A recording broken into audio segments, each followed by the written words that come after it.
Assalamualaikum warahmatullahi wabarakatuh. Selamat sore saudara. Sumatera Barat hari ini kembali hadir menjumpai Anda Selasa 6 Februari 2024 bersama saya Muhammad Irhas Fakhruddin. Dan saya Lugira Salsabila. Berbagai informasi menarik telah dirangkum oleh tim redaksi kami. Saudara, Sumatera Barat hari ini juga dapat Anda saksikan di YouTube channel TVRI Sumatera Barat dan media sosial TVRI Sumatera Barat lainnya. Berikut kita saksikan cuplikan topik utama untuk hari ini.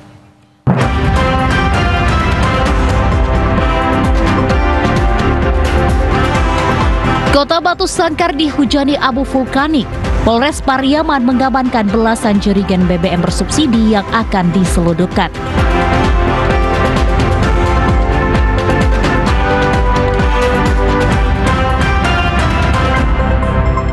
Di informasi pertama, saudara, pos pengamat gunung api memantau masih adanya gempa vulkanik dangkal dan dalam yang disebabkan oleh tekanan magma menuju permukaan Gunung Merapi, sehingga Gunung Merapi akan tetap erupsi meskipun melandai. Ketua Tim Tanggap Darurat Merapi Ugan Saing mengatakan kondisi aktivitas Gunung Merapi saat ini masih berfluktuatif karena tekanan magma dari dalam perut gunung menuju permukaan yang mengakibatkan gempa vulkanik dangkal dan dalam masih terus berlangsung. Pos pengamat gunung api memprediksi akan tetap terjadi erupsi, disertai kolom abu tebal dan membawa hujan abu.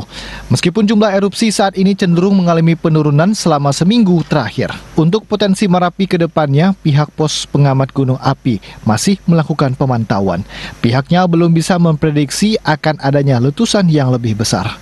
Kemarin sore Gunung Merapi kembali mengalami erupsi dengan ketinggian kolom abu yang tidak teramati membawa sejumlah abu vulkanik ke arah Kabupaten Tanah Datar dan Kota Padang Panjang. Jumlah erupsi saat ini bertambah menjadi 140 kali dengan jumlah hembusan sebanyak 888 kali. Dan untuk status Gunung Merapi masih berada di level 3 siaga. Perkembangan aktivitas Gunung Merapi terkini sampai tanggal 6 bulan Februari 2024 dapat kami sampaikan bahwa antara pukul 00 sampai pukul 6 tadi pagi terekam 13 kali gempa hembusan dan terekam juga terus dengan amplitudo 0,5 sampai 1,5 mm dominan 1 mm. Ugan Saing menambahkan untuk saat ini masyarakat diminta tetap menikmati kewaspadaan walaupun jumlah erupsi cenderung menurun dan selalu mengikuti informasi perkembangan Merapi dari sumber terpercaya. Dari Kota Bukit Tinggi, demikian laporan Jeffrey Wahyudi, TVRI Sumatera Barat. Erupsi Merapi kembali terjadi Senin sore, membuat sebagian wilayah di Kabupaten Tanah Datar dihujani abu vulkanik. Pekatnya abu yang turun membuat Pemda setempat membagikan masker kepada pengguna jalan di Pasar Serikat Batu Sangkar. Untuk pertama kalinya abu vulkanik erupsi Merapi mengguyur hingga ke Kota Batu Sangkar pada Senin sore. Akibatnya jalanan pusat Kota Batu Sangkar memutih dan kendaraan serta pemukiman penduduk tertutup abu vulkanik. Abu vulkanik yang turun disertai dengan gerimis hujan membuat abu kian pekat dan mengganggu pengguna jalan raya khususnya pengendara roda 2. Antisipasi dampak erupsi terhadap kesehatan warga, BPBD Tanah Datar langsung menyebar masker kepada masyarakat dan pengguna jalan. Erupsi kali ini cukup besar dan terjadi saat kondisi gunung sempat mengalami penurunan intensitasnya. Meski demikian, pemerintah tetap berkoordinasi dengan pihak berwenang khususnya PVMBG terkait kondisi Gunung Merapi. 2 jam yang lalu terjadi erupsi kembali Gunung Merapi kita, dan itu abu vulkaniknya jatuh di Kota Batu Sangkar dan sekitarnya. Saya turun langsung membagikan masker kepada pengendara yang lewat di Kota Batu Sangkar dan juga kepada kendaraan-kendaraan lain maupun masyarakat yang ada di sekitar Kota Batu Sangkar. Sebelumnya Gunung Merapi kembali mengalami erupsi pada Senin sore sekitar pukul 15:16 waktu Indonesia Barat.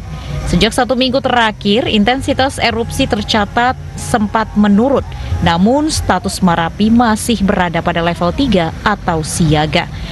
Demikian laporan Erika Yulidra Marta, TVRI Sumatera Barat. Saudara, bau belerang dirasakan menyengat oleh masyarakat Nagari Gurun Tanah Datar pasca erupsi Merapi Senin sore. Warga menggunakan masker saat beraktivitas di luar rumah untuk mengantisipasi ispa dan mata perih. Beginilah kondisi Nagari Gurun di Kabupaten Tanah Datar pada Selasa pagi pasca erupsi Merapi Senin sore. Nagari yang terletak 12,6 km dari puncak Fairbank Kawah Marapi ini menjadi salah satu daerah sebaran abu vulkanik. Dampak abu vulkanik masih dirasakan oleh masyarakat hingga Selasa pagi. Meski malam sebelumnya hujan deras mengguyur wilayah tersebut, bahkan bau belerang terasa menyengat khususnya bagi warga yang bermukim di pinggir jalan karena terdampak hembusan abu yang terbawa oleh kendaraan. Pihak Nagari mengaku sampai saat ini belum ada laporan dari masyarakat terkait dampak erupsi Marapi pada Senin sore, baik dampak kesehatan maupun lahan pertanian. Hanya yang secara langsung adalah memang abu vulkaniknya turun langsung ke perkampungan dan memang merusak pernapasan, mengganggu pernapasan dan penglihatan masyarakat yang berjalan kaki dan menggunakan kendaraan bermotor. Jarak radius dari puncak Gunung Merapi ke Nagari Gurun adalah 12,6 km. Wali Nagari Gurun menghimbau masyarakat terus menggunakan masker saat berada di luar rumah. Hal ini dikarenakan masih banyaknya tumpukan abu vulkanik, baik di pemukiman, jalan raya, dan pepohonan. Demikian laporan Erika Yulidra Marta, TVRI Sumatera Barat. Saudara, sebanyak 100 kepala keluarga di Kenagarian Buki Batabuah, Kecamatan Canduang, Kabupaten Agam yang berprofesi sebagai petani markisah hutan kehilangan mata pencarian. Kondisi ini karena tumbuhan markisah yang berada di lereng Marapi sudah tidak lagi bisa dipanen akibat erupsi. Selama 2 bulan lebih, petani markisah hutan di Kenagarian Buki Batabuah, Kecamatan Canduang, Kabupaten Agam kehilangan mata pencaharian. Hal ini dikarenakan tumbuhan markisah rusak pasca erupsi. Wali Nagari Buki Batabuah Firdaus mengatakan sebanyak 100 kepala keluarga menggantungkan nasibnya di hasil panen markisah hutan selama 10 tahun terakhir. Sebelum erupsi, petani bisa memanen sebanyak 1 ton dalam sehari. Markisah juga merupakan salah satu komoditi terbesar di daerah Buki Batabuah selain tebu. Markisah hutan merupakan tumbuhan yang tumbuh secara alami di hutan Gunung Marapi dan memiliki rasa yang berbeda dengan markisah biasa. Pemerintah Nagari sudah berkoordinasi dengan pihak terkait untuk mencarikan solusi bagi petani yang kehilangan penghasilannya. Namun sampai saat ini masih belum ditanggapi oleh pemerintah Kabupaten Agam. Untuk kondisi petani markisah di Nagari Buki Batabuah ini perlu kita jelaskan. Pertama sekali markisah ini sebenarnya hidup liar di hutan. Itu pertama sekali. Dan itu menjadi lebih kurang dalam waktu 10 tahun terakhir ini itu sudah menjadi mata pencarian di masyarakat kami di Nagari Buki Batabuah. Dan walaupun tumbuhnya liar seperti itu tidak kurang dari 1 ton per hari masyarakat kami mendapatkan penghasilan dari markisah ini sendiri. Wali Nagari berharap pemerintah Kabupaten Agam maupun dinas terkait bisa secepatnya memberikan solusi terhadap petani markisah yang kehilangan pekerjaannya sebab petani hanya menggantungkan nasibnya dari hasil penjualan markisah hutan. Dari Kabupaten Agam, Jeffrey Wahyudi, TVRI Sumatera Barat melaporkan. Kita beralih ke sorotan lainnya, Saudara. Pengamat kebijakan publik Zikri Al-Hadi menilai ledakan yang terjadi di Rumah Sakit Semen Padang Hospital pada beberapa waktu lalu harus dievaluasi terkait standar keselamatan dan kompetensi pekerja di kawasan rumah sakit. Hal ini sebagai edukasi dan antisipasi guna menekan potensi kecelakaan kerja di lingkungan rumah sakit di wilayah Sumatera Barat. Pasca ledakan yang terjadi di Rumah Sakit Semen Padang pada 30 Januari 2024 lalu, pihak kepolisian masih terus melakukan penyidikan dan investigasi untuk mengetahui penyebab pasti ledakan tersebut. Dugaan sementara ledakan terjadi akibat kerusakan AC sentral Rumah Sakit Semen Padang yang sedang dilakukan perawatan dan perbaikan. Salah seorang pengamat kebijakan publik Zikri Al-Hadi menilai ledakan di Rumah Sakit Semen Padang harus menjadi bahan evaluasi terhadap standar keselamatan dan kompetensi pekerja yang melakukan perbaikan sarana prasarana di rumah sakit. Pekerja harus dipastikan memiliki sertifikasi K3, tidak hanya sertifikasi yang bersifat umum, tetapi juga sertifikasi khusus sesuai dengan tupoksi pekerjaan yang sedang dilakukan. Kondisi ini juga diharapkan menjadi acuan bagi rumah sakit lain di wilayah Sumatera Barat, sehingga lebih meningkatkan dan memperhatikan standar keselamatan rumah sakit, mengingat Rumah Sakit Semen Padang merupakan salah satu rumah sakit modern di Kota Padang. Zikri Al-Hadi mendorong pihak terkait untuk memeriksa secara menyeluruh kepatuhan terhadap regulasi K3 sehingga kondisi ini tidak terjadi lagi di rumah sakit lainnya di Sumatera Barat. Nah, kita melihat ini perlu evaluasi bagaimana standar dari keselamatan gedung dan juga mungkin pekerja yang mempunyai kompetensi ya yang layak untuk memberikan perbaikan di sana. beberapa waktu lalu saya juga berdiskusi dengan kawan-kawan dari Dinas Tenaga Kerja, ya kan, artinya ini kan petugas yang melakukan perbaikan di sana tuh semestinya memiliki sertifikat K3 gitu ya, tidak hanya K3 umum tapi juga K3 spesifik, apalagi yang khusus itu katanya perbaikan AC gitu.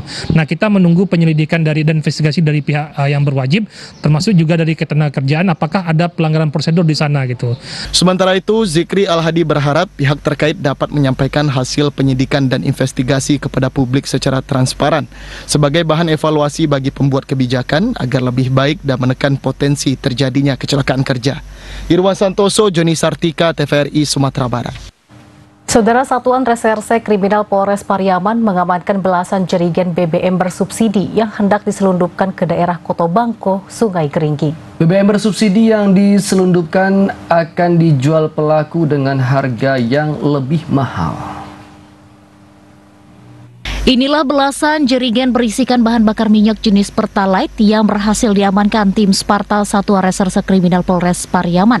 Belasan jerigen BBM diamankan dari sebuah mobil pick-up di kawasan Desa Apar, Kecamatan Pariaman Utara, saat hendak diselundupkan pelaku ke daerah Kotobangko, Sungai Geringging, Padang Pariaman. BBM bersubsidi langsung dibawa ke Mako Polres Pariaman dengan satu orang pelaku yang diduga pemilik BBM tersebut. Kasat Reskrim Polres Pariaman AKP Muhammad Arfi mengatakan, penangkapan pelaku penyalahgunaan BBM bersubsidi berdasarkan informasi dari masyarakat. Diduga pelaku sering melakukan pengisian BBM dengan skala besar di salah satu SPBU di Pariaman. Berdasarkan informasi tersebut, petugas langsung melakukan penyelidikan hingga berhasil menangkap pelaku bersama belasan jerigen BBM bersubsidi. Dari pengakuan pelaku, BBM tersebut dibeli secara eceran di sejumlah SPBU di Kota Pariaman. Kemudian dikumpulkan dalam bentuk jerigen dan dijual keluar Sumatera Barat dengan harga yang jauh lebih mahal. Pengapar pada saat itu pelaku sedang berjalan, diamankan oleh anggota opsional Satreskrim Polres Pariaman. Di mana BBM ini rencananya mau dibawa ke Kotobangko dijual kembali. Kemudian BBM yang kita amankan yaitu sebanyak 17 jerigen, di mana 16 jerigennya jenis Pertalite dan 1 jerigen jenis solar. Perbuatan pelaku berinisial R diancam dengan hukuman 4 hingga 6 tahun penjara sesuai Undang-Undang Migas Pasal 55 Junto 53 Undang-Undang Nomor 22 Tahun 2001. Dari Kota Pariaman, Abdul Syaril, TVRI Sumatera Barat melaporkan. Usai jeda berikut kami akan kembali dengan sejumlah informasi menarik lainnya. Di antaranya 255 titik blank spot di Sumatera Barat sudah diatasi. Informasi selengkapnya sesaat lagi. Tetaplah bersama kami.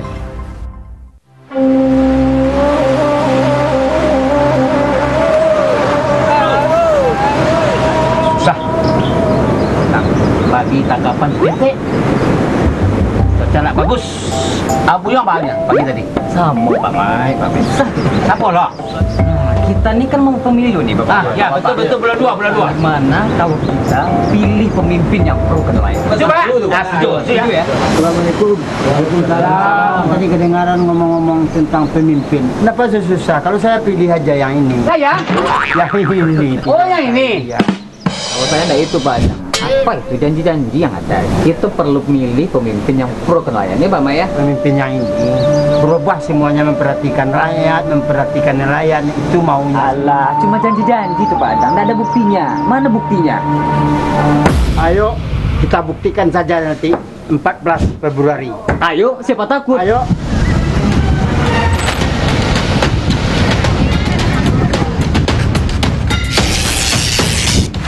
Saya dulu Pak Mai.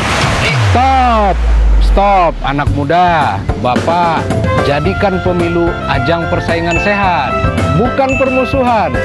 Ayo, sukseskan pemilu tahun 2024. Pemilu damai, bangsa bersatu.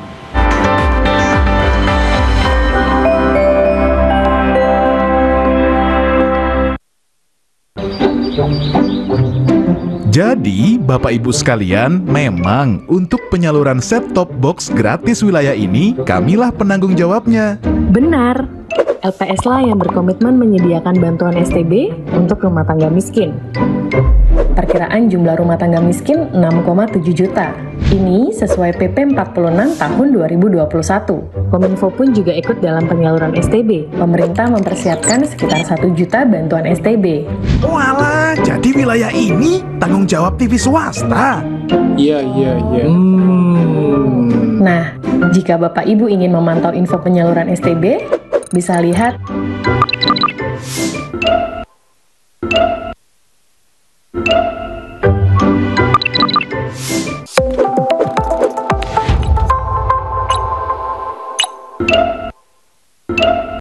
Warga Plus 62, pemilu sudah dekat.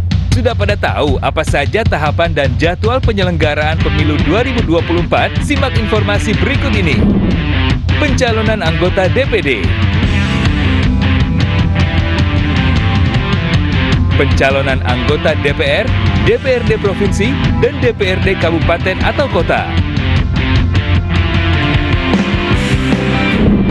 Pendaftaran bakal calon presiden dan wakil presiden. Pengusulan bakal calon pengganti atas hasil pemeriksaan kesehatan. Penetapan pasangan capres-cawapres. Penetapan nomor urut pasangan calon. Masa kampanye pemilu. Masa tenang. Pemungutan suara. Penghitungan suara. Rekapitulasi hasil penghitungan suara.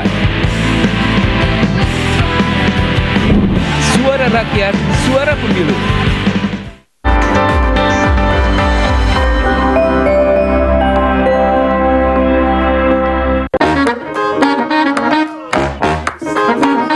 Halo, aku Modi, sobat digitalmu.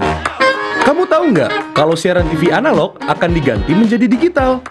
Caranya gampang banget loh. Kamu hanya perlu menginstal set-top box. Ayo, ikuti Modi.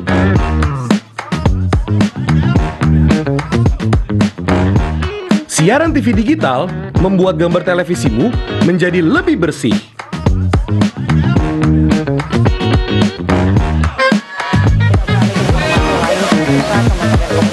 Tidak hanya bersih gambarnya, siaran TV digital juga lebih jernih suaranya. Terus membangun infrastruktur telekomunikasi di wilayah tertinggal, terdepan dan keluar aplikasi.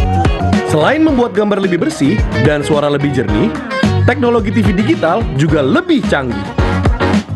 Ayo, kita kembali ke lab. Ayo, segera bermigrasi ke siaran TV digital. Bersih gambarnya, jernih suaranya, canggih teknologinya.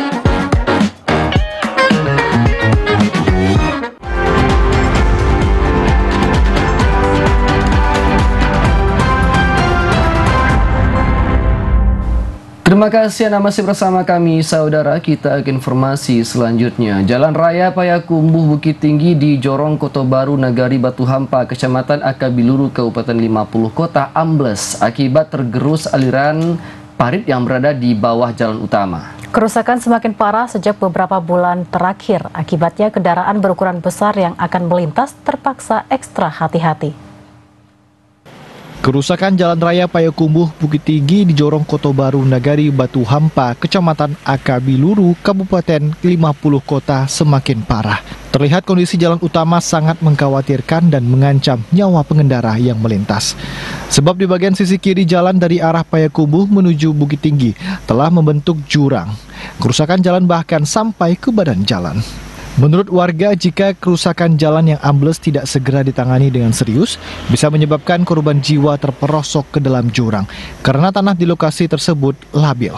Jalan ambles membentuk jurang dengan kedalaman sekitar 10 meter. Kondisi tersebut telah berlangsung sejak beberapa bulan terakhir dan selalu dikeluhkan warga sekitar maupun pengendara yang melintas.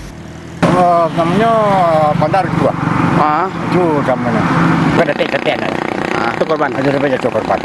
Jalan amblas berawal dari runtuhnya saluran irigasi atau bandar di dekat jalan tersebut, hingga mengakibatkan kondisi jalan utama semakin parah dan terpaksa harus dilalui secara bergantian jika kendaraan datang dari dua arah secara bersamaan. Warga berharap perbaikan segera dilakukan oleh pihak terkait sehingga tidak ada korban jiwa. Dari Kabupaten 50 Kota, demikian laporan Edward, TVRI, Sumatera Barat. Saudara, jalan pertanian yang baru saja dibeton di Nagari Andaleh kembali rusak dan mengganggu mobilisasi petani. Kerusakan terjadi diduga akibat tingginya curah hujan sejak beberapa waktu lalu. Akibat tingginya curah hujan membuat jalan pertanian warga di Andaleh Baru Buki kembali rusak. Menurut warga, jalan tersebut baru dibangun melalui dana desa oleh pemerintah Nagari pada akhir tahun 2023 lalu. Kondisi saat ini jalan yang telah mendapatkan program betonisasi mengalami keretakan dan sebagian terban. Hal ini pun mulai dinilai membahayakan keselamatan masyarakat yang melintas.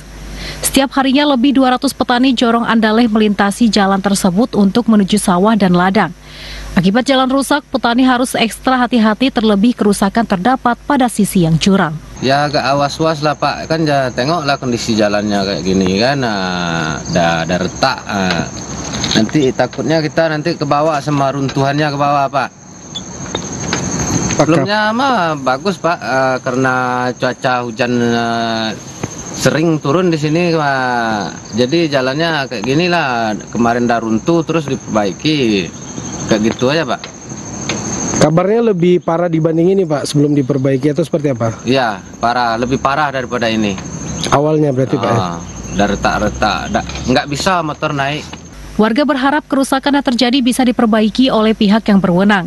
Selain menjaga keselamatan, harapan pendistribusi hasil pertanian yang lancar menuju pusat nagari atau ibu kota kabupaten bisa terwujud. Demikian laporan Erika Yulida Marta, TVRI Sumatera Barat. Saudara, dari 547 titik TPS di Sumatera Barat yang masih belum terjangkau akses jaringan internet, sebanyak 255 titik diantaranya sudah ditangani oleh pemerintah Provinsi Sumatera Barat yang berkolaborasi dengan sejumlah provider internet. Berdasarkan data dari KPU Provinsi Sumatera Barat, terdapat 547 titik tempat pemungutan suara atau TPS di Sumatera Barat masih belum tersedia akses jaringan internet.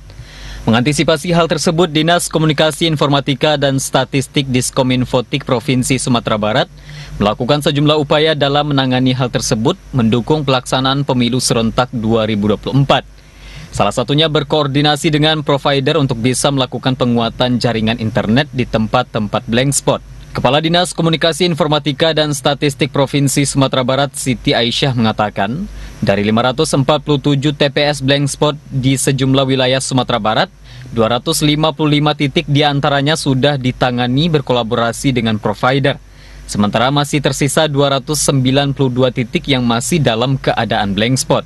Untuk itu, Diskominfotik Sumatera Barat juga telah menyurati sejumlah provider lainnya, termasuk pihak lain dalam membantu upaya penguatan jaringan internet, terutama di tempat strategis pelaksanaan pemilu 2024. Berdasarkan TPS ya, ada 547 TPS yang di sana itu sinyalnya lemah atau tidak ada sinyal sama sekali. Dan kita untuk pengentasan blank spot ini sebenarnya ya, kalau berdasarkan program itu adalah program dari pusat. Nah, tapi kita bisa meminta bantuan dari provider yang ada untuk melakukan penguatan sinyal. Dan ini yang sudah kita lakukan karena daerah kita ini kan banyak bebukit seperti itu, sehingga walaupun di sekitar di sebelah, misal anggap saja di Jorong A itu ada sinyal, yang sebelahnya bisa aja nggak dapat sinyal karena adanya bukit. Nah, ini sudah kita lakukan penguatan.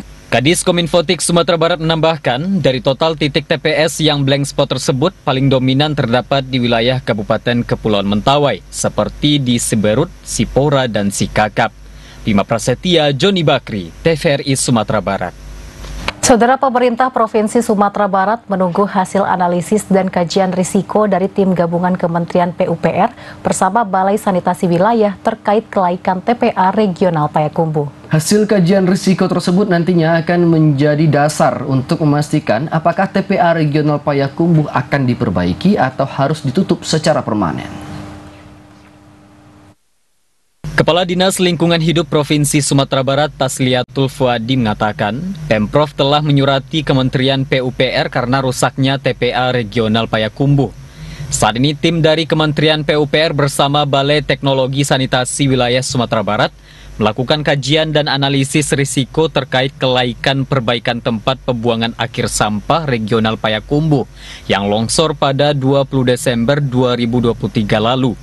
Hasil dari kajian risiko tersebut nantinya akan menjadi acuan untuk memastikan apakah TPA Regional Payakumbuh akan diperbaiki atau harus ditutup secara permanen. Untuk itu Pemprov Sumatera Barat menunggu hasil dari analisis dan kajian risiko TPA Regional Payakumbuh tersebut yang ditargetkan bulan Februari ini sudah diketahui. DLH Sumatera Barat juga mengharapkan ke depan TPA yang ada tidak hanya menjadi tempat pembuangan sampah semata, melainkan juga meningkatkan proses pemilahan dan pengolahan sampah, terutama sampah plastik. Kondisi saat ini, kita sudah menyurati ke Kementerian PUPR itu untuk melakukan analisis risiko. Sudah turun tim gabungan dari Kementerian PUPR bersama dengan Balai Wilayah Sanitasi yang ada di Sumatera Barat. Itu kita menunggu hasil kajiannya. Terakhir kemarin mereka turun kembali, jadi 2 kali mereka turun karena ada data-data yang harus divalidasi kembali, terutama masalah analisis kimia tanah, dan mereka berjanji dalam bulan ini hasil analisis risiko mereka selesai.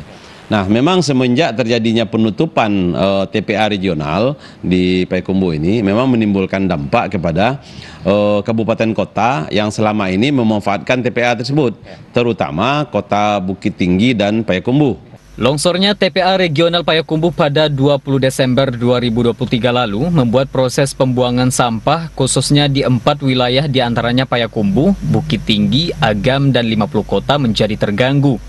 Sebelumnya Pemprov juga telah mengingatkan kabupaten kota untuk mengambil langkah antisipatif pengurangan sampah. Bahkan berencana menutup TPA regional tersebut karena overkapasitas. Bima Prasetya, Joni Bakri, TVRI Sumatera Barat. Saudara, Badan Kepegawaian Daerah Provinsi Sumatera Barat telah mengusulkan formasi calon aparatur sipil negara ke Menpan RB sebanyak 1.624 formasi. Jumlah tersebut terdiri dari 1.200 formasi untuk P3K dan 424 formasi untuk PNS. Kepala Badan Kepegawaian Daerah Provinsi Sumatera Barat Ahmad Zakri mengatakan pihaknya telah mengusulkan formasi calon aparatur sipil negara atau CASN kepada Menpan RB sesuai kebutuhan di setiap daerah. Jumlah formasi yang diusulkan yakni sebanyak 1.624 formasi. Ribuan formasi tersebut terdiri dari 1.200 untuk P3K dan 424 formasi PNS. Usulan formasi CASN yang diusulkan ke Menpan RB ini merupakan kebutuhan di masing-masing kabupaten dan kota. Sebelumnya, masing-masing kabupaten dan kota di Sumatera Barat telah diinstruksikan untuk mengumpulkan jumlah kebutuhan ASN kepada pemerintah provinsi hingga akhir Januari 2024. Kepala BKD Sumatera Barat Ahmad Zakri mengharapkan usulan formasi CASN Sumatera Barat nanti dapat diakomodir seluruhnya oleh Menpan RB serta memberikan dukungan untuk penggajian ASN. Karena setiap tahunnya jumlah ASN di Sumatera Barat yang pensiun mencapai 1.000 orang. Sementara itu untuk penetapan formasi dan tahapan seleksi belum diketahui jadwal pastinya karena sepenuhnya dilaksanakan oleh panitia pusat. Ahmad Zakri mengingatkan masyarakat Sumatera Barat untuk terus memantau informasi terkait CASN ini dari sumber yang terpercaya dan menyaring informasi dengan baik agar tidak terjebak hoax. Novika Nurul Kalbi, TVRI Sumatera Barat. Saudara, berdasarkan rencana perjalanan haji tahun 2024, Kantor Wilayah Kementerian Agama Sumatera Barat menjadwalkan kloter 1 jamaah haji akan masuk asrama haji pada tanggal 11 Mei 2024 mendatang dan diberangkatkan esok harinya ke Tanah Suci pada tanggal 12 Mei 2024 melalui embarkasi Padang. Kementerian Agama Republik Indonesia telah menerbitkan rencana perjalanan haji 1445 Hijriah atau tahun 2024 Masehi. Jemaah haji Indonesia akan mulai diberangkatkan ke Arab Saudi pada 12 Mei 2024. Secara umum, pemberangkatan jemaah haji Indonesia akan dibagi dalam 2 gelombang. Jemaah haji gelombang pertama akan diberangkatkan dari tanah air menuju Bandara Internasional Amir Muhammad bin Abdul Aziz di Madinah, mulai dari 12 sampai 23 Mei 2024. Dalam rencana perjalanan haji 1445 Hijriah yang ditandatangani Direktur Jenderal Penyelenggaraan Haji dan Umroh, jemaah haji gelombang kedua akan diberangkatkan dari tanah air menuju Bandara Internasional King Abdul Aziz di Jeddah mulai 21 Mei sampai 1 Juni 2024. Tahun ini Indonesia rencananya akan memberangkatkan 241.000 jemaah haji. Seperti tahun-tahun sebelumnya, calon jemaah haji akan masuk ke asrama haji sehari sebelum jadwal pemberangkatan dilaksanakan. Jemaah haji Indonesia akan diberangkatkan melalui 14 embarkasi mulai dari Aceh, Medan, Batam, Padang, Palembang, Jakarta, Solo, Surabaya, Balikpapan, Banjarmasin, Makassar, Lombok, dan Kertajati. Kabid Haji dan Umroh Kemenak Sumatera Barat Ramza Husman mengatakan berbagai persiapan masih terus dilakukan oleh Kemenak Sumatera Barat sehingga nantinya pelaksanaan ibadah haji dapat berjalan aman dan lancar. Yang jelas pemberangkatan itu di Perupuk Tabing, itu asrama haji. Kemudian tentang kepulangan, kalau tahun kemarin itu debarkasinya itu di asrama haji Padang Pariaman. Tapi karena sekarang ada penambahan bangunan, ini kita lihat nanti arahan dari pimpinan, terutama itu dari Bapak Kakanwil, dan juga nanti Bapak Gubernur juga kita akan meminta arahan kepada Bapak Gubernur. Insya Allah kloter pertama itu berangkat nanti 12 Mei. Jadi kloter pertama serentak di Indonesia nanti, mudah-mudahan itu beliau langsung yang gelombang pertama itu langsung ke Madinah. Kemenak Sumatera Barat juga masih menunggu petunjuk teknis lebih lanjut terkait pelaksanaan ibadah haji tahun 2024. Namun diprediksi kuota jemaah haji tahun ini akan meningkat dari tahun sebelumnya. Irwan Santoso, Joni Sartika, TVRI Sumatera Barat.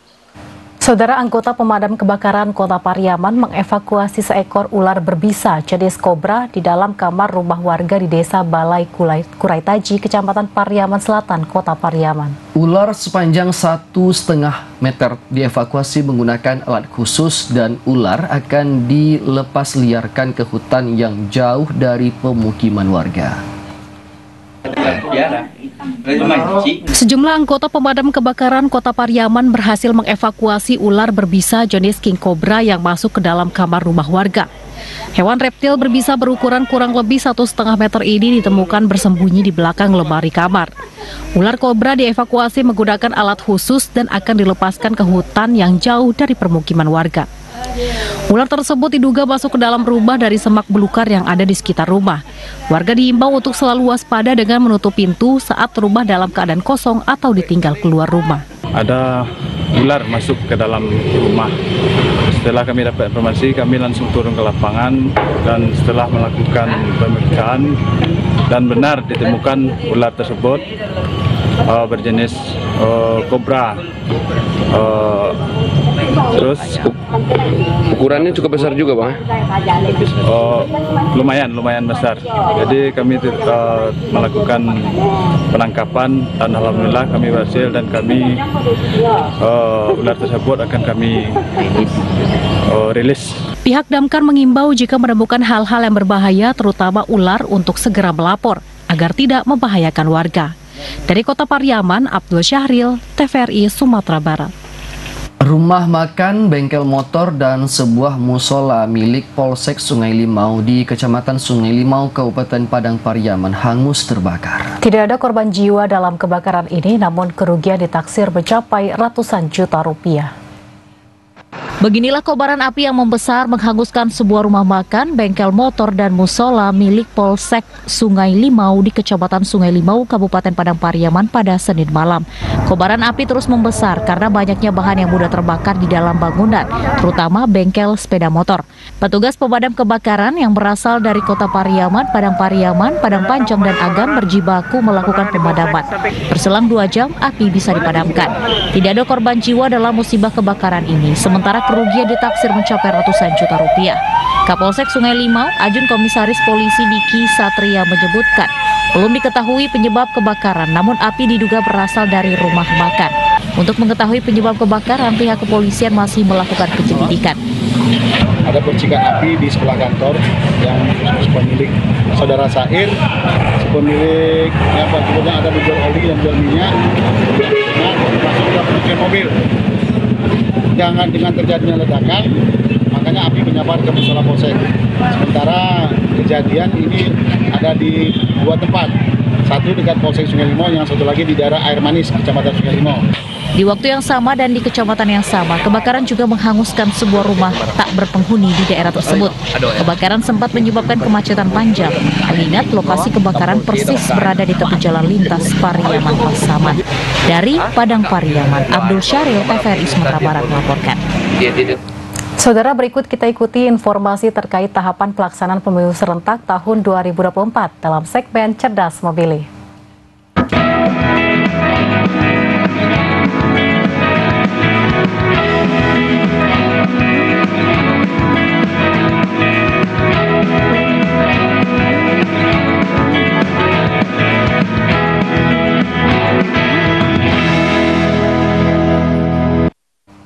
Dari 122 kegiatan kampanye yang dilakukan peserta pemilu, Badan Pengawas Pemilihan Umum Kabupaten Darmasraya membubarkan 4 kegiatan kampanye yang tidak memiliki STTP. Bawaslu Darmasraya mengintensifkan pengawasan kampanye, baik tatap muka maupun pertemuan terbatas. Alderado Komisioner Bawaslu Darmasraya mengatakan dari 122 kegiatan kampanye yang dilakukan calon legislatif maupun calon presiden dan cawapres, Bawaslu telah membubarkan 4 kegiatan kampanye di Nagari Sitiung, Padang Laweh, dan Pulau Punjung. Kegiatan kampanye yang dibubarkan tersebut merupakan para peserta pemilu yang tidak mempunyai surat tanda terima pemberitahuan atau STTP. Alde juga menghimbau dan menekankan kepada peserta pemilu agar menjaga situasi yang damai di masa-masa mendekati hari terakhir kampanye sebelum minggu tenang. Bawaslu Kabupaten Darmasraya sampai saat ini tetap melakukan upaya pengawasan, pencegahan terhadap kegiatan-kegiatan kampanye yang dilakukan oleh peserta pemilu. Nah, sampai saat ini dapat kami sampaikan bahwa 122 kegiatan kampanye yang dilakukan oleh peserta pemilu, baik itu untuk PPWP, untuk legislatif maupun untuk DPD. Nah, dari 122 data pengawasan yang kami lakukan, itu ada 4 kampanye yang kami bubarkan di Bawaslu Darmasraya. Bawaslu Darmasraya juga menghimbau dan mengingatkan para ASN, wali negari maupun kepala jorong agar tidak ikut berkampanye dan berpihak kepada salah satu peserta pemilu sebagaimana yang diatur Undang-Undang Nomor 7 Pasal 280 Tahun 2017 tentang Pemilihan Umum. Dari Darmasraya, demikian laporan Muhammad Didit, TVRI Sumatera Barat. Masa kampanye tinggal menghitung hari. Bawaslu mengingatkan peserta pemilu untuk berkampanye sesuai regulasi. Jika terjadi sengketa atau kampanye yang melanggar aturan, jajaran pengawas pemilu memiliki kewenangan untuk menyelesaikan sengketa. Tahapan kampanye pemilu 2024 akan segera berakhir pada 10 Februari 2024 mendatang. Sejak awal masa kampanye hingga 5 Februari, Polres Kepulauan Mentawai sudah mengeluarkan surat tanda terima pemberitahuan atau STTP sebanyak 1.432. Sementara kampanye caleg DPRD Kabupaten yang sudah terlaksana hingga 3 Februari kemarin tercatat 956 kali. Ketua Bawaslu Mentawai Perius Sabagalet mengatakan, selama masa kampanye ditemukan sejumlah peserta pemilu yang tidak mengantongi STTP dan dihentikan jajaran pengawas di tingkat kecamatan. Karena berdasarkan regulasi, setiap partai politik peserta pemilu yang melakukan kampanye dalam bentuk terbatas, tatap muka maupun rapat umum kampanye akbar wajib mengantongi STTP. Hingga saat ini belum ada permohonan sengketa dari peserta pemilu yang diajukan ke Bawaslu Mentawai.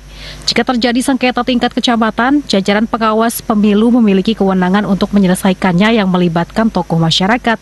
Dan jika belum selesai, maka pengawas pemilu di kecamatan berwenang memutuskan dan tetap berkoordinasi dengan stakeholder terkait. Sementara itu, masa tenang selama 3 hari dari tanggal 11 hingga 13 Februari, Bawaslu akan memastikan agar tidak ada lagi aktivitas kampanye dan atribut atau APK yang bertebaran. Sejak ditetapkan pelaksanaan kampanye di 28 November bulan lalu, hingga saat ini secara fatal yang kami temui bahwasanya dalam bentuk laporan ataupun temuan tidak ditemui.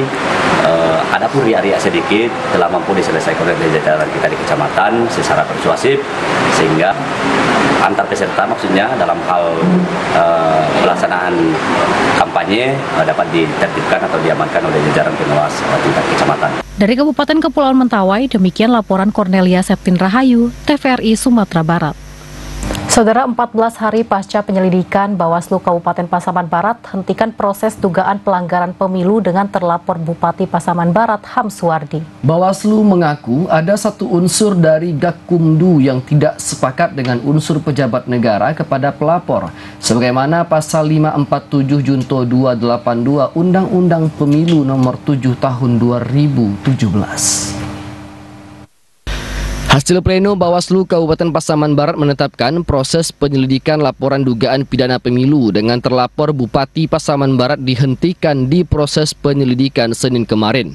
Penghentian tersebut setelah tim sentra Gakumdu melakukan penyelidikan selama 14 hari kerja dan pemanggilan terhadap terlapor, saksi, pelapor, dan sejumlah ahli. Namun saat rapat terakhir, Bawaslu mengaku terdapat perbedaan pendapat dari unsur kejaksaan yang menilai terlapor tidak terpenuhi unsurnya sebagai pejabat negara. Sementara unsur Bawaslu dan kepolisian sepakat laporan tersebut memenuhi syarat. Komisioner Bawaslu Pasaman Barat Laurensius Simatupang mengatakan proses penyelidikan laporan terhadap dugaan pelanggaran pemilu oleh Bupati Pasaman Barat sebagai terlapor berjalan cukup alot. Pemeriksaan sudah berjalan hingga ke lapangan dan mengamankan sejumlah barang bukti. Bawaslu mengaku ada satu unsur dari Gakumdu yang tidak sepakat dengan unsur pejabat negara kepada pelapor sebagaimana Pasal 547 Junto 282 Undang-Undang Pemilu Nomor 7 Tahun 2017. Penghentian proses penyelidikan setelah Bawaslu gelar pleno. Kami dari Bawaslu menyampaikan dari hasil pembahasan kita dari sentra Gakumdu yang mana Bawaslu sendiri unsurnya telah terpenuhi dan juga di kepolisian juga sama berpendapat dengan kita, tapi ada yang beda dari unsur kejaksaan bahwa unsur yang di pasal yang kita sangkakan tadi tidak terpenuhi, seperti itu. Laporan dugaan pelanggaran pemilu ini sudah menjadi perhatian banyak pihak karena pelapor tegar melaporkan Bupati Pasaman Barat melakukan kampanye untuk mendukung anaknya caleg DPR di rumah dinasnya kepada ASN dan pejabat wali nagari dan Bamus. Dari Kabupaten Pasaman Barat, Andika Adi Saputra, TVRI Sumatera Barat melaporkan. Saudara, puluhan pemilih disabilitas di Kota Solo ikuti simulasi pemungutan dan penghitungan suara. Hal itu dilakukan untuk memberikan edukasi tentang pemilihan dan kepada para disabilitas agar mereka merasa aman dan nyaman. Komisi Pemilihan Umum KPU Kota Solo melakukan sosialisasi dan simulasi pemungutan dan penghitungan suara pemilu tahun 2024 bagi penyandang disabilitas di tempat pemilihan suara atau TPS. Ketua KPU Kota Solo Ariantoni mengatakan berdasarkan Undang-Undang Nomor 7 Tahun 2017 Pasal 5 bahwa penyandang disabilitas mempunyai kesempatan yang sama sebagai pemilih, baik itu pemilihan DPR RI, DPRD, DPD, dan Presiden dan Wakil Presiden. Sebanyak 85 orang pemilih disabilitas jadi peserta dalam kegiatan simulasi pemungutan dan penghitungan suara ini. Diketahui, untuk di Kota Solo jumlah pemilih disabilitas sebanyak 470 orang. Pihak KPU mengungkapkan bahwa ada 3 golongan disabilitas di Kota Solo, yakni tunarungu, tunanetra, dan tunadaksa. Pada hari pencoblosan nanti, pihak KPU akan membuat TPS ramah disabilitas dengan berbagai macam kriteria, diantaranya tidak ada tangga. Meja di TPS juga disesuaikan, boleh didampingi bagi yang tidak bisa mencoblos sendiri dan berbagai hal lainnya. Hal itu dilakukan agar pemilih disabilitas mendapatkan perlakuan yang baik dan merasa aman serta nyaman. Ramah disabilitas ini adalah pertama TPS kita sediakan dari segi struktur tanahnya harus datar, kemudian tidak ada tangga, meja di TPS bisa senyaman mungkin untuk kawan-kawan disabilitas. Sementara itu bagi pemilih disabilitas yang memang tidak bisa datang ke TPS karena sakit atau kendala tertentu, maka pihak KPU Kota Solo juga akan melakukan cara jemput bola ke rumah-rumah tempat pemilih disabilitas berada. Hal tersebut dilakukan agar semua orang mendapatkan hak pilihnya pada pemilu 2024. Dari Kota Solo, Ari Pratama Setiawan, Stasiun TVRI Sumatera Barat. Menjelang hari pencoblosan pemilu 2024, jajaran KPU Agam terus mempersiapkan diri, terutama pemantapan kesiapan kelompok penyelenggara pemungutan suara atau KPPS di setiap TPS. Sebanyak 12.047 orang anggota KPPS se-Kabupaten Agam siap menyelenggarakan pemungutan suara. Zainal Abadi, Komisioner Bidang SDM dan Humas KPU Agam mengatakan pihaknya telah membentuk dan melatih jajaran KPPS bersama PPK atau Panitia Pemilihan Kecamatan. Sebagai ujung tombak penyelenggara pemilu, KPPS telah dibekali berbagai pelatihan dan pembinaan, termasuk penggunaan aplikasi Sirekap. 7 orang anggota KPPS akan bertugas di satu TPS dan memiliki tugas pokok masing-masing. Kesalahan dan kelalaian KPPS sering menyebabkan konflik pemilu, terutama pemungutan suara ulang atau PSU. Untuk itu, petugas KPPS diminta bekerja secara bertanggung jawab dan profesional. Untuk KPPS itu kita sudah rekrut, kemudian sudah kita lantik, kemudian selanjutnya sudah kita BIMTEK. Harapannya BIMTEK yang kita lakukan kemarin itu mereka bisa melaksanakan pelaksanaan pemilu itu sesuai dengan tupoksi mereka masing-masing. Jadi kita sudah melantik dan BIMTEK 7 anggota KPPS. Ketujuh-tujuhannya sudah kita BIMTEK. KPPS juga harus bisa memastikan lokasi TPS memiliki jaringan internet. Pasalnya di hari pelaksanaan pemungutan suara, KPU menggunakan sistem informasi rekapitulasi secara online dan offline. Lokasi TPS secara ideal juga memiliki luas 8x10. Hal ini bertujuan untuk pengawasan dan transparansi pemilu. Dari Kabupaten Agam, demikian laporan Rudi Yudhistira, TVRI Sumatera Barat. Saudara, tetaplah bersama Sumatera Barat hari ini. Usai jeda, kami akan kembali dengan sejumlah informasi menarik lainnya di antara tentang Kota Solo siap menjadi tuan rumah Porprov ke-16. Informasi selengkapnya sesaat lagi.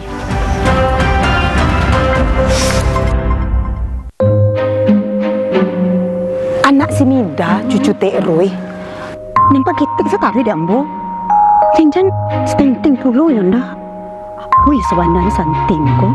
Yet, pada suka ambilan balik. Iyo, cok banget tuh. Pasunyo bulan pastan baru pai. Kini lah pai lo balik. Iyo unik. Ambo ikhtiar memberikan yang terbaik. Posyandu dekat sini di mana? Sajak dari. Oh ya, makasih ya. Sehat yang kini mah. Dia banyak-banyak mana makan Yen. Apalagi kau sudah lama layan. Wih, gampang Yen. Bata diet lah diet. Insya Allah. Anak ambo aja asi eksklusif 6 bulan. Benjamin ambo aja asi eksklusif juga main. Sampai kini imunisasinya pun lengkap supaya anak sehat, cerdas kini hingga nanti. Betul sekali Ibu. Kondisi gagal tumbuh kembang pada anak atau yang dikatakan stunting itu karena anak tidak mendapatkan asupan gizi optimal selama 1000 hari pertama kehidupan dari janin sampai umur 2 tahun. Oh, anak kurang tinggi makasihnya tuh Pak. Pendek belum tentu stunting, tapi stunting pasti pendek. Nah, itu bisa ditandakan dari panjang atau tinggi badan anak berdasarkan umurnya. Nah, kondisi stunting ini mengakibatkan si anak nanti di masa depan itu akan mudah sakit dan terutama dia kurang cerdas. Mande, jangan sampai muda itu loh anak. Angka stunting kita masih tergolong tinggi. 1 dari 4 anak balita kita itu dalam kondisi stunting. Nah, itu jadi perhatian kita bersama. Kita harus memberikan perhatian lebih, terutama kepada ibu hamil dan juga anak bawah 2 tahun. Mbak cara mencegah stunting tuh Pak? Pertama,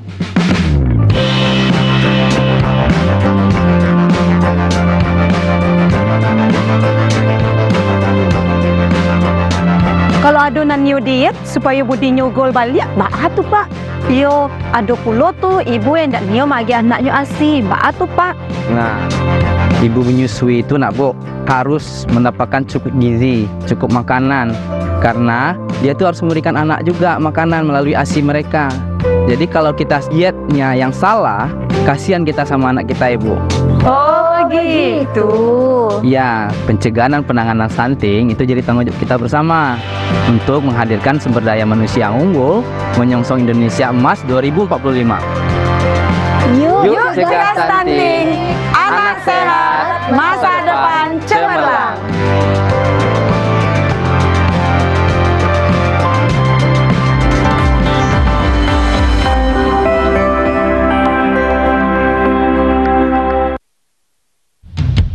Pemilu serentak 2024, rakyat Indonesia memilih Presiden dan Wakil Presiden, serta anggota DPR, DPD, dan DPRD.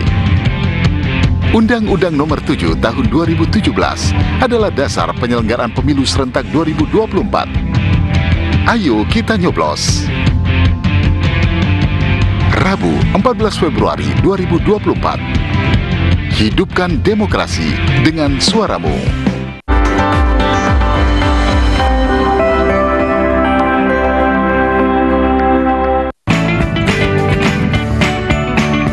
Gimana? Bersih dan jernih kan siarannya? Jangan khawatir, semua ini gratis. Bagi kamu yang masih menggunakan TV analog, cukup dengan satu langkah mudah. Untuk televisi yang sudah siap digital, cukup scan ulang siaran TV kamu untuk menangkap siaran TV digital.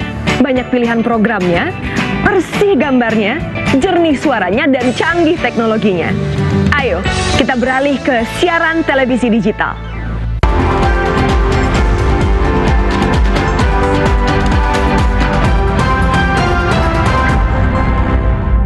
Terima kasih Anda masih bersama kami, saudara. Kita ke informasi selanjutnya. Ratusan murid sekolah dasar negeri 11 Lubuk Buaya Kota Padang melakukan kunjungan ke TVRI Sumatera Barat. Kunjungan ini dalam rangka pembelajaran di luar kelas dan pengaplikasian kurikulum Merdeka Belajar. TVRI Sumatera Barat menerima kunjungan ratusan murid sekolah dasar negeri 11 Lubuk Buaya Kota Padang. Kegiatan ini sebagai media pembelajaran di luar kelas bagi murid sekolah dasar, serta menambah ilmu, pengalaman, dan wawasan peserta didik, di samping belajar di dalam kelas. Salah seorang guru SDN 11 Lubuk Buaya, Ayu, mengatakan, TVRI Sumatera Barat dipilih sebagai media pembelajaran di luar kelas agar murid-murid mengetahui hal-hal mendasar terkait dunia penyiaran dan pertelevisian. Hal ini juga sebagai salah satu penerapan kurikulum Merdeka Belajar yang memungkinkan murid menambah pengetahuan di luar kelas. Para murid juga antusias mengikuti room tour, mengunjungi ruangan dan studio yang ada di TVRI Sumatera Barat. Kami ke sini ingin tahu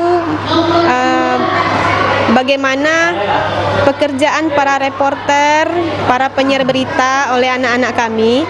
Karena sebelumnya anak-anak hanya mengetahui pekerjaan yang seperti polisi, dokter, guru, itu sepertinya mereka sudah banyak tahu. Tetapi dengan penyiar berita, reporter, pembawa acara, mereka sepertinya kurang mengetahui apa itu pekerjaan yang seperti itu.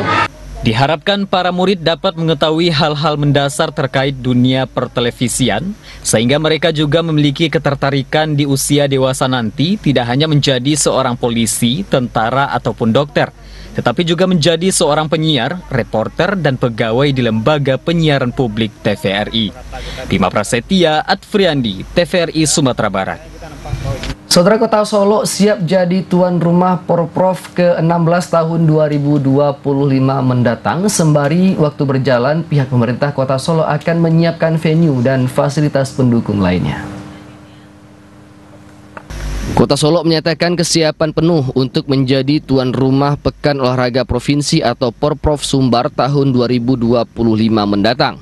Dalam waktu tersisa ini, Kota Solo bakal mempercepat seluruh persiapan venue dan fasilitas lainnya untuk menyukseskan helat olahraga provinsi tersebut. Diketahui untuk Porprov ke-16 yang akan dilaksanakan di Kota Solo nantinya, maka pihak pemerintah Kota Solo akan menyiapkan venue yang dibutuhkan dalam penyelenggaraan cabang olahraga yang dilombakan nantinya. Dispora Kota Solo mengungkapkan, jika nanti Porprov dilaksanakan pada September tahun 2025, maka masih ada waktu lebih kurang 20 bulan untuk menyiapkan venue dan fasilitas pendukung. Untuk saat ini, Kota Solo mulai merampungkan Stadion Marahadin. Selain stadion, Kota Solo juga menyiapkan lintasan atletik dan juga tribun yang saat ini baru satu yang selesai. Untuk venue atau fasilitas lain yang dibutuhkan, maka Pemko Solo akan berkoordinasi dengan Dispora Sumatera Barat dan KONI Sumatera Barat. Bagaimana potensi-potensi cabang olahraga mana yang akan lebih kita harus genjot untuk prestasi ke depan? Kalau untuk beberapa cabang olahraga memang udah kita lihat ada beberapa yang cukup menggembirakan. Salah satunya itu atletik. Atletik dengan nomor cabang olahraganya banyak tuh sering mendulang medali di setiap event-event kejuaraan. Terus olahraga sebelah diri cukup lumayan tuh. Ada taekwondo, ada karate, ada kempo, itu cukup menghasilkan. Tentu olahraga-olahraga perorangan ini perlu kita genjot lagi lebih ramai. Kenapa? Karena kalau secara prestasi nilainya besar. Satu cabang olahraga bisa menghasilkan beberapa medali. Sementara itu, momen Proprov ke-16 tersebut nantinya akan menjadi sejarah di mana untuk pertama kalinya Kota Solo menjadi tuan rumah. Pemko Solo bertekad untuk menjadikan Proprov tahun 2025 sebagai yang paling spektakuler di Sumatera Barat. Dari Kota Solo, Ari Pratama Setiawan, Stasiun TVRI Sumatera Barat melaporkan. Saudara, informasi tadi sekaligus menutup perjumpaan kita pada hari ini. Saya Lugiana Salsabila. Dan saya Muhammad Irhas Fakhruddin mewakili kerabat kerja yang bertugas mengucapkan terima kasih atas kebersamaan Anda. Wassalamualaikum warahmatullahi wabarakatuh. Selamat sore dan sampai jumpa. Terima kasih Bang Faru.